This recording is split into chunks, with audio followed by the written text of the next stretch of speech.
እኛ መጽዳቱን እንፈልገዋለን፣ በጣም የሚያሸን ግን አንፈልግም። እንደው ዝም ብሎ እንዲህ ከለበስ ተደርጎ አይጸዳም።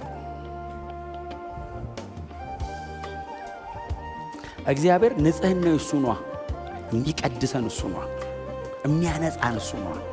አየህ የቅድስናውን መጠን ያክል ነው እኔ ላይ የሚሰራው። እስቲ አሜን በሉ። ስታንዳርድ በእግዚአብሔር እጅ ላይ ነው ያለው። ልብሱ አይቀደድም፣ ሲያጥበው ያጸዳዋል። እያንዳንዷ ነገሬ እንዴ ያለሱ ፈቃድ እኮ ጸጉሩ ተነቅሎ የሚወድቅ የለም ይላል። ጸጉራቸው የተቆጠረ ነው። ሲያጸዳ ይሄን እንኳን አይነቅልም። ምን ያህል እንደሚጨነቅልህ ይኸው። እንትኑ ይጥፋ በቃ እንትኑ ላጽዳው አይደለም የሚለው። ካንተ ቆሻሻውን ብቻ ነው የሚያስወጣው። አንተን እያንዳንዱ ነገርህን ይፈልገዋል። ሁሉ ነገርህን በጣም ዋጋ ይሰጠዋል። እንደ አጣቢ ሳሙና። አንድ ጥቅስ አለ መጽሐፍ ቅዱሳችን ላይ ልብሳቸውን በበጉ ደም ያጠቡ የሚል ንጹሃን